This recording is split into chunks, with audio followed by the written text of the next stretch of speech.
بسم اللہ الرحمن الرحیم۔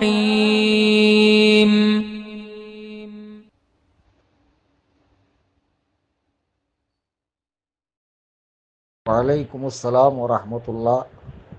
لندن سے جناب شاہد حنفی صاحب نے سوال کیا ہے، اگر نماز میں کوئی شخص سورہ بھول جائے اور پھر دوسری سورہ پڑھے تو کیا نماز ہو جائے گی؟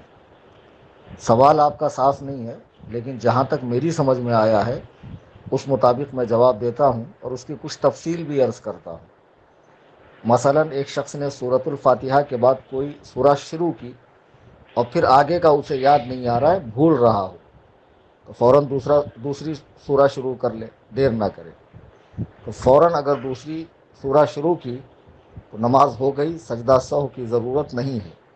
لیکن اگر 3 مرتبہ سبحان اللہ کی مقدار وہ رکا رہا پھر دوسری سورہ شروع کی تو نماز دہرانی پڑے گی یا پھر سجدہ سہو کر لے۔ اگر سجدہ سہو کر لیا تو دہرانے کی حاجت نہیں ہے۔ اب دوسری بات یہ کہ سورۃ الفاتحہ کے بعد سورہ پڑھنا ہی بھول گیا اور رکوع میں چلا گیا۔ اگر رکوع میں یاد آتا ہے تو پلٹ آئے اور پھر سورہ پڑھ لے، آخری میں سجدہ سہو کرے۔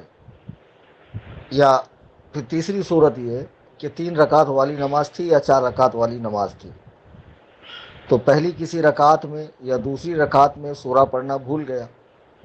اب تیسری رکعت میں یاد آیا یا چوتھی رکعت میں یاد آیا کہ پہلے کسی رکعت میں میں نے سورہ نہیں پڑھی سورۃ الفاتحہ کے بعد، تو اب تیسری یا چوتھی رکعت میں پڑھ لے اور آخری میں سجدہ سہو کر لے۔ واللہ تعالی اعلم بالصواب۔